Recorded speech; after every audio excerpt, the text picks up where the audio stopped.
So, quick vlog lang. Happy birthday kay Cathy.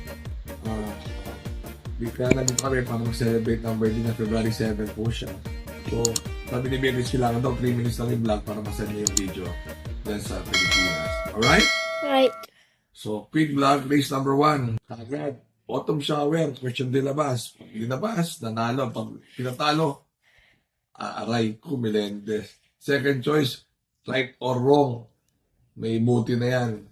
Third choice, si May 10. Although, yung feisty, may panalo rin. Perfect blue. Pero 3, 4, and 7 ako dito. Alright? Right. Race number 2, parang lamang electrify. Problema, solo Iris si Don Damiano. Pero tingin ko baka may tawid na nila yan. Sino dalawa na yan. Third choice ko si Umaapoy. 3, 8, and 5 for race number 2. Right? Race number 3.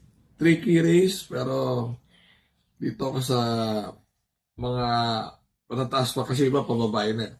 Everland, Gentle Force, Luke Skywalker. 8, 6, and 9. Right. Alright. Sa race number 4. Race number 3 pa rin. Sa race number 4, Goddess of Soteria, lamang. Second choice, Part-Time Lover. Third choice, Haymark. 6, 5, and 2. Alright? Alright. Right. Yan, hindi lang sasagot.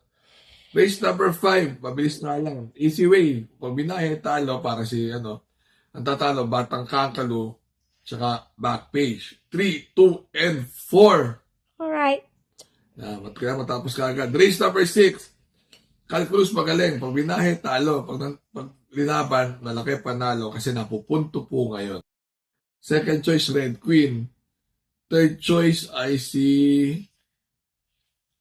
rumored dehado kasi kay Madam Mem. 3, 5, and 7. Alright? Right. Race number 7, matikas, bagong bili, pero player Andre ako dito, magaling na nalokala niya. 9, 3, matikas, third choice, 1, 8, 9. Alright. 9, 3, and 2 sa race number 7. Remember Right. to be good because God is good all the time. Happy birthday ulit kay Cathy. Bye-bye. Bye-bye.